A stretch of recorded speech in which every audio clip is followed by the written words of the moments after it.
ஆண்டவராகிய இயேசு கிறிஸ்துவின் விலையேறப்பெற்ற பரிசுத்தமுள்ள நாமத்தில் அன்பின் வாழ்த்துக்கள். அடிக்கடி வாழ்க்கையில ஷேக் ஆகிறீங்களோ? நிற்க முடியாத நிலை வருகிறதோ? ஆமென். இனி வாழ முடியாது, கிறிஸ்துவ வாழ்க்கையில் நிற்க முடியாது, இனி செய்ய முடியாதுன்னு யோசிக்கிறீங்களோ? உங்களுக்கு ஒரு சரியான அஸ்திபாரம் தேவை. அந்த உறுதியான அஸ்திபாரத்தில், ஆழமான அஸ்திபாரத்தில் மட்டும் நிற்பீங்கன்னா நீங்க ஆசீர்வாதமா இருப்பீங்க. அப்படிப்பட்ட நல்ல நாட்களாய் மாறுவதாக.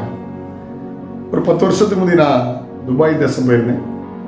போயிருந்தபோது உலகத்தில் உயரமான ஒரு கட்டடம், அது 160 மாடி, 2700 அடி நினைக்கிறேன். புர்ஜ் கலிஃபா அது பேரு. கிட்டத்தட்ட அதை குறித்து நான் பார்த்துருக்கிறேன். துபாயில் எங்கிருந்து பார்த்தாலும் தெரியும். எனக்கு ஒரு சிரிப்பு ஞாபகம் வந்துச்சு. என்னை ஒரு போதகர் தம்பி அழைத்து கொண்டு போனாங்க. சின்ன தம்பி, வயசுல தம்பியை நான் அறிவேன். என்னை பாசத்தோடு அழைத்து போனார்கள். பக்கத்தில் துபாய் மால்.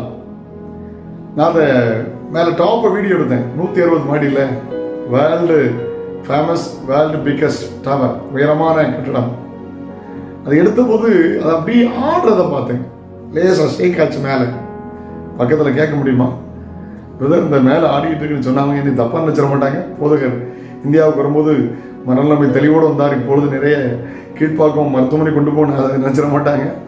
2 முறை செக் பண்ணி ஆடுற மாதிரி இருந்துச்சு. 3வது இதை கண்டிப்பாக கண்டுபிடிக்கணும் அப்படின்னு சொல்லி கேமரா அப்படி எடுத்த போது ஆமாம், அது ஆடலை, என் கை தான் ஆடிக்கிட்டு இருந்துச்சு. பாருங்க, யோசிச்சு பாருங்க. அதை குறித்து ரிசர்ச் பண்ணி பார்த்தா 1,10,000 டன் காங்கிரீட் போட்டிருக்காங்க. 1 வருஷம் ஃபுல்லாக போட்டிருக்காங்க. இவ்வளவு உறுதியான அஸ்திபாரம் இருந்ததுனால இன்றைக்கு வரைக்கும் நிலநடுக்கங்களோ எது வந்தாலும், புவியீர்ப்பு விசைகளை மாற்றங்கள் வந்தாலும், சேதங்கள் வந்தாலும் இதுவரைக்கும் அந்த கட்டடம் இருக்கிறது. காரணம் உறுதியான அஸ்திவாரம். 1 வருஷம் ஃபுல்லா ஃபவுண்டேஷன் காங்கிரீட் போட்டிருக்காங்க. 1,10,000 டன் காங்கிரீட். யோசிச்சு பாருங்க. மத்தேயு 7ஆம் அதிகாரம் 24-25 வசனங்களை வாசிக்க கேட்கலாம். மத்தேயு 7:24-25.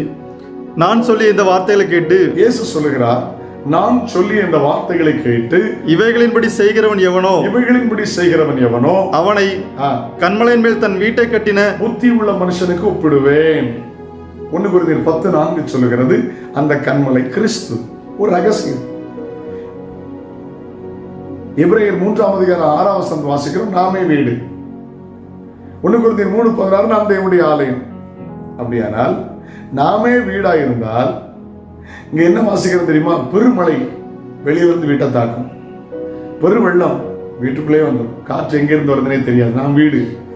சில பிரச்சனை வெளியிலிருந்து தாக்குறது, சமுதாய பிரச்சனை, நண்பர்கள் பிரச்சனை, உறவினர் பிரச்சனை வெளியிருந்து தாக்குகிறது. சில நேரம் புருஷன் மனைவி பிள்ளைகள் உள்ள பிரச்சனை, வியாதி, வறுமை, கடன், குடும்பத்துக்குள்ள பிரச்சனை, பிசாசு போராட்டம் எங்கிருந்து வருதுன்னே தெரியாது. மண்ணில் உலகத்துல கட்டணை வீடு அழிஞ்சிச்சானா கண்மலையாகி கிறிஸ்துவ மேல் கட்டப்பட்ட வாழ்க்கை மாத்திரம் நிலைத்திருக்குதான் அர்த்தம்.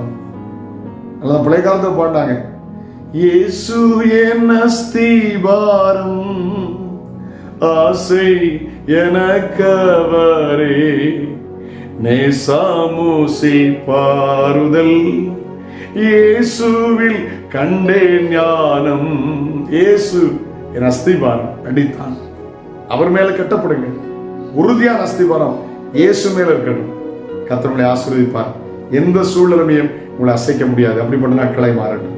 ஜெபிக்கலாமா? தகப்பனே, திறமையில, பணத்துல, அறிவுல, படிப்புல அந்த அஸ்திபாரம் வச்சு கட்டிடாம கிறிஸ்து மேல உள்ள அஸ்திபாரத்துல மாத்திரம் இப்படி வாழ்க்கை நிலைத்திருக்க ஒரு விஷயம். இந்த நாள் பிள்ளைகளுக்கு ஆசீர்வாதமா இருக்கட்டும், ஆசீர்வாதமா இருக்கட்டும்.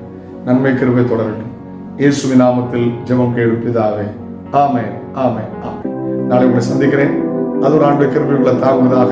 God bless you. Have a nice day.